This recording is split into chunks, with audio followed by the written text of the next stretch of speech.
اجمل جامی نے بھی ہمیں جوائن کر لیا ہے۔ اجمل، آپ بتائے گا کہ جیسے ابھی کچھ ہی دیر پہلے امریکی صدر ڈونلڈ ٹرمپ میڈیا سے گفتگو کر رہے تھے اور انہوں نے امریکی صدر ڈونلڈ ٹرمپ کی ایک بار پھر سے فیلڈ مارشل سید عاصم منیر کی ثالثی کی کوششوں کی تعریف کی گئی ہے، اور انہوں نے یہ بھی کہا ہے کہ اگر ایران کے ساتھ ڈیل ہو گئی تو میں پاکستان جاؤں گا، اور دوسری جانب انہوں نے یہ بھی کہا ہے کہ ایران سے اسی ہفتے کے آخر میں مذاکرات ہو سکتے ہیں۔ اور دوسری طرف دیکھا جائے تو ڈونلڈ ٹرمپ وینیو بھی تبدیل کرنے کو تیار نہیں ہے، اور first round of talk importance کو آپ کس طرح سے دیکھتے ہیں، اور یہ جو ابھی انہوں نے بیان دیا ہے کیا کہیں گے اس پہ؟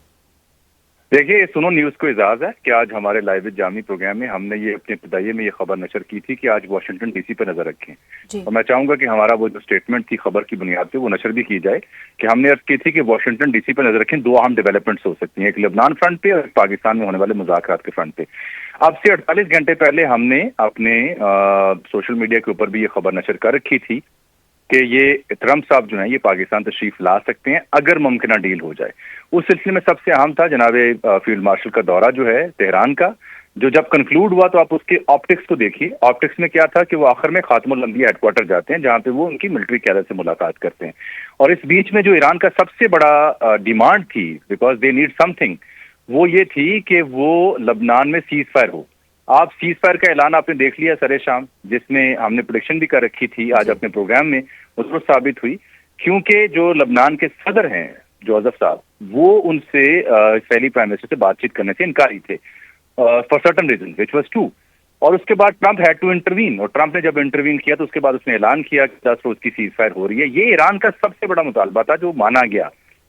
جب یہ مطالبہ مانا گیا تو ہم نے عرض کی تھی کہ اس کے بعد اسلام آباد سیکنڈ راؤنڈ پکی بات ہے اور اس میں ڈائلاگ ہونا طے شدہ ہے، اسی لیے فیلڈ مارشل بھی وہاں گئے ہوئے ہیں تہران، اور اسی لیے سیاسی قیادت دو ممالک کے دورے پر ہے، اور اسی لیے بار بار جو آپ سوال میں پوچھ رہی تھیں پاکستان کی جو اس میں کردار ہے اس کو بار بار اپریشیٹ کیا جا رہا ہے، پاکستان کے کردار کو کہا جا رہا ہے کہ دا سولز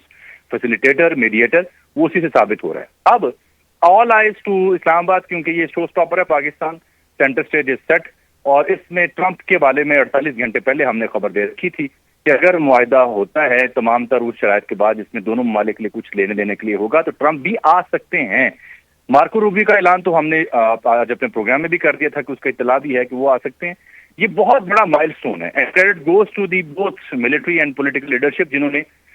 یعنی انٹائرنگ ایفرٹس کے بعد اس کو یقینی بنایا ہے۔ سینٹر اسٹیج پہ جو پاکستان کا آنا ہے یہ بڑا معنی خیز ہے، بہت ہی معنی خیز ہے۔ اس میں ایک بات سمجھیے کہ پیٹرو ڈالر جو اکانومی تھی مشرق وسطیٰ کی وہ ڈوب رہی تھی، اس کی وجہ سے امریکہ میں خود جو پرائسز انڈیکس ہیں وہ اوپر جا رہے تھے، اس کی وجہ سے پوری دنیا جو ہے انرجی اور پیٹرول کی شارٹیج کی وجہ سے سفر کر رہی تھی، اس لیے یہ مجبوری ہے۔ اور ساتھ اگر آپ ٹرمپ کے گراف پڑھیں تو اس میں بھی نظر آتا ہے کہ وہ اپنی جو پاپولیرٹی ہے اس کو گریجولی نہیں بلکہ بہت ریپڈلی لوز کر رہے ہیں، وہ مائنس میں جا رہی ہے، -20 تک -18 تک جا چکی تھی، and so was the case with J D Venice.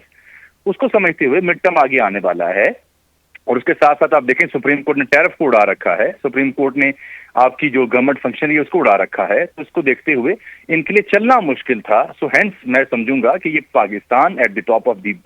ناچ، and then comes Iran resistance جس نے اس کو یقینی بنایا ہے۔ سو آئی تھنک پوری دنیا کے لیے، بالخصوص عالم اسلام کے لیے، اور بہت ہی خصوص پاکستان کے لیے دس از دا مومنٹ ٹو چیریش کہ پاکستان یہاں تک پہنچا ہے۔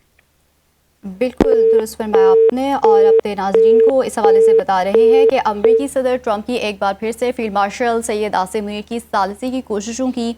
تعریف کی گئی ہے، اور انہوں نے کہا ہے لبنان جنگ کے حوالے سے بات کر لی جائے تو انہوں نے کہا ہے کہ لبنانی صدر اور نیتن یاہو کو وائٹ ہاؤس آنے کی انہوں نے دعوت بھی دی ہے، اور ان کی جانب سے یہ بھی کہا گیا ہے